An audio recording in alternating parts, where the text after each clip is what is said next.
Hello and welcome. I'm Lorriiii Dragon Dream, and this is Spirit Drumming. Today I'm reading a reflection called The Wisdom of Not Knowing, Staying Present in the Space Between Stories. There's something deeply human about the need to make meaning. We search for patterns. We weave experiences into stories that help us understand who we are, where we belong, and what kind of world we're living in. Stories become a way we make sense of love and loss, joy and suffering, beginnings and endings. They help us find our bearings within the mystery of being alive. Yet every story has its horizon, moments when life opens beyond the edges of the stories that have carried us this far, moments when we step into the space between stories, a place of endings and beginnings, where the familiar no longer carries us as it once did. The space between stories isn't empty. It's alive with mystery, creation, and becoming. It's here that the wisdom of not knowing begins to reveal itself. The power of I don't know. I used to think I knew, not everything, but enough that the world felt arranged. The stories I lived inside had clear edges. They told me who I was, what mattered, what to trust. And then those edges softened, not all at once, but enough that I couldn't pretend the old shapes still fit. That's when I don't know stopped being a gap I needed to fill and became a place I had to learn to live within. It's a place that feels exposed, and at the same time, a place that feels deeply alive, deeply honest. A place where the questions remain open, where the story is still unfolding, and I am still here. The power of embracing I don't know isn't in being vague. It's about staying present. It's about letting the mystery be real without turning away.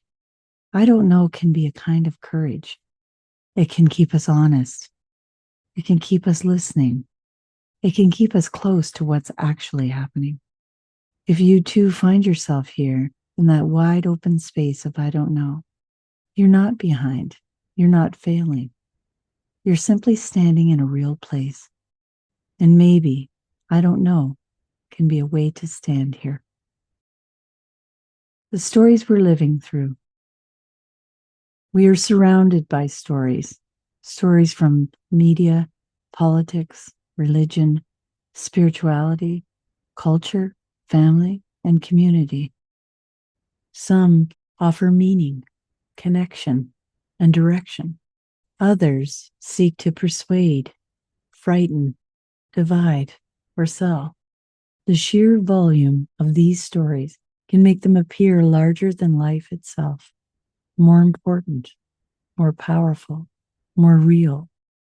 We can begin to feel as though the world is the story being told about it. Yet stories are only one way of knowing the world. There are other ways. The warmth of the sun on your face, the sound of rain on the roof, the silence of the woods, the ache of grief after loss, the love you feel when someone you care about walks through the door, the feeling of your feet beating the earth. Maybe this is another gift of I don't know. It loosens the grip of certainty. It creates enough space to step back from the stories for a moment and return to direct experience, to listen, to pay attention, to remember that reality is always larger than the stories we tell about it. A different kind of knowing. For much of my life, I assumed that knowing came through answers, through information, through understanding, through finding the right explanation and fitting the pieces together. I still value those ways of knowing, yet over time, I've begun to notice another kind of knowing, a quieter kind, one that doesn't arrive all at once or announce itself with certainty. It arrives through experience, through paying attention, through walking the same trail in different seasons and noticing what changes and what remains, through grief, through love, through listening to a friend's story, through making mistakes, through staying with a question long after the need for an answer has faded. This kind of knowing doesn't stand outside of life looking in. It grows through relationship with life itself. It asks for participation rather than certainty, for presence rather than conclusions. It unfolds slowly, often revealing itself only when we look back and realize something inside has shifted. Maybe this is why I don't know can be so powerful. Not because it leaves us empty-handed, but because it creates space for a different kind of knowing to emerge. One rooted less in certainty and more in relationship, less in explanation and more in direct experience of a living, changing, mysterious world. A shamanic view of not knowing. Many shamanic traditions understand life as a living conversation. The world is not experienced as separate or inert, but as alive and responsive. Animals, dreams, weather, rivers, ancestors, illness, longing, loss, and unexpected encounters all become part of an ongoing dialogue with life itself. From this perspective, not knowing is not a failure of understanding. It's often a place where listening begins. Rather than demanding certainty, a shamanic way of seeing invites participation. It asks us to pay attention to what's unfolding around us and within us, to notice what keeps returning, to notice what stirs, what unsettles, what calls, what lingers. Meaning is not imposed upon experience. It emerges through relationship with it. This doesn't mean that every event carries a hidden message or that every question receives an answer. Some mysteries remain mysteries. Some questions accompany us for years. Yet there's a different quality of attention that becomes possible when we stop trying to force life into conclusions and allow ourselves to meet it with curiosity, humility, and presence. In this way, not knowing is not opposite of wisdom, but one of the places where wisdom enters. The spiral way in the space between stories. The more I pay attention, the more I see that life rarely moves in straight lines. We imagine growth as a steady progression.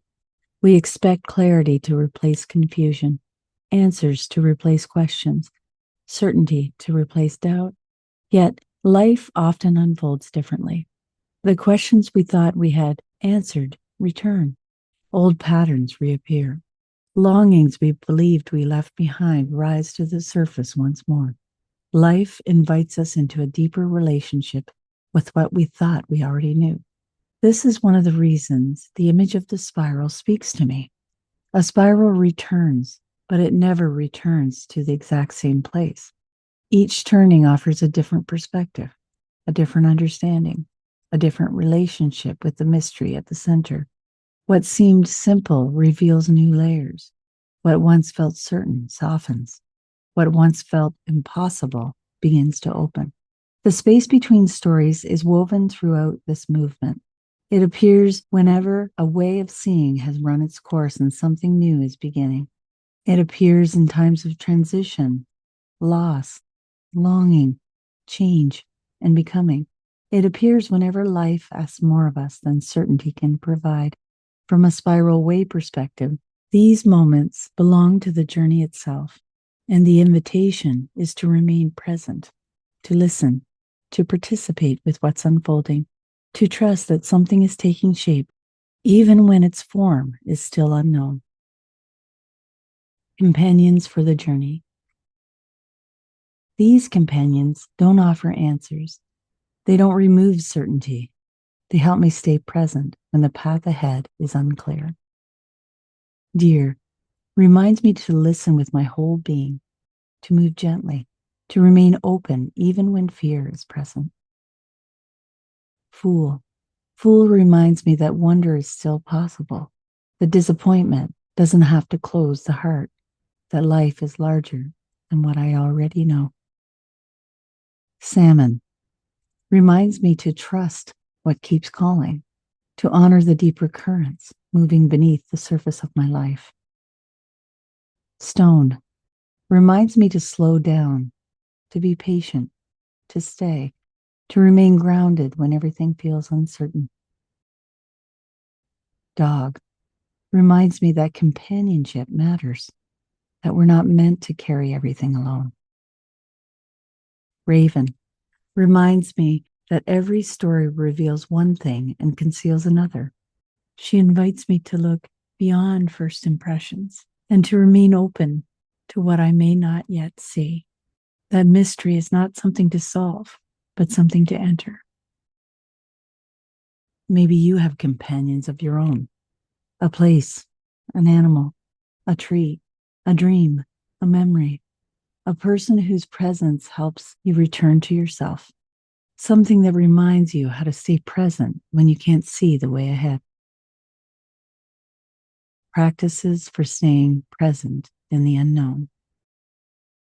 The space between stories asks something different of us than certainty does. It asks us to listen, to pay attention, to remain present with what's unfolding. The following practices are simple ways of staying in relationship with that space. Practice saying, I don't know. When you find yourself in a place of not knowing, try saying it without apology, not as a conclusion, but as a truth. Let it make space. Let it slow you down enough to notice what's actually here. And if you're willing, stay. Stay long enough to feel your feet on the ground. Walk with a question. Take a walk without trying to solve anything. Carry a question with you and allow it to accompany you. Notice what draws your attention. What do you see? What do you hear? What stands out? Let the question travel beside you rather than demanding an answer. Spend time in the living world. Sit beside a tree. Walk in the woods. Watch a river. Notice the sky. Let yourself experience the world without needing to explain or interpret it. Practice being in relationship with what's around you. Listen for what keeps returning. Pay attention to your thoughts, questions, dreams, images, conversations, and possibilities that continue to return to your awareness. Rather than rushing toward an answer, spend time listening to what they may be asking of you. Create space for silence. Turn off the podcast. Put down the phone. Allow a few moments each day where nothing is competing for your attention. Notice what becomes visible when the noise settles. Notice what's here. Pause throughout the day and ask yourself, what am I noticing? What am I feeling? What's asking for my attention right now? Play with I don't know. Choose something that you think you know, a belief, an opinion, a conclusion you've reached about yourself, another person, or the world. For a moment, hold it lightly and ask, what if I don't know the whole story? Notice what happens, what opens, what questions arise, what possibilities become visible. Journal prompts. The following prompts are offered as invitations rather than questions to answer. You may wish to sit with one for a while, carry it on a walk, or return to it over time. Some questions are meant to be lived rather than solved. 1. Where in my life am I standing in the space between stories? What is ending and what is beginning? 2. Where am I being invited to say, I don't know? What becomes possible when I stop demanding an answer? 3. What assumptions, beliefs, or conclusions might benefit from a little more space around them? What if I don't know the whole story? 4. What experiences, relationships, places, or encounters have taught me something that could never have been learned through explanation alone? 5. If life is a living conversation, what is it saying to me right now, and how am I responding? 6. What may be taking shape in my life that I cannot fully see or understand yet? I am still here. Not every question arrives with an answer. Not every story reveals its meaning all at once. Some stories fall away before new ones emerge. Some questions deepen rather than resolve. Some forms of knowing become available only when certainty loosens and we learn to remain present to what's unfolding. From this place, the world begins to feel different, less like a collection of separate things, more like a living conversation, the wind in the trees, the river finding its way around stone, the encounters that linger, the questions that return, the things that call for attention and refuse to be forgotten. All threads in a larger story that continue to unfold, whether we understand it or not. The questions remain, the mystery remains, the story is still unfolding, and I'm still here. With gratitude, Lorriiii Dragon Dream. Thank you for listening. If these words found a place within you, you're welcome to spend more time with the written reflection through the link below.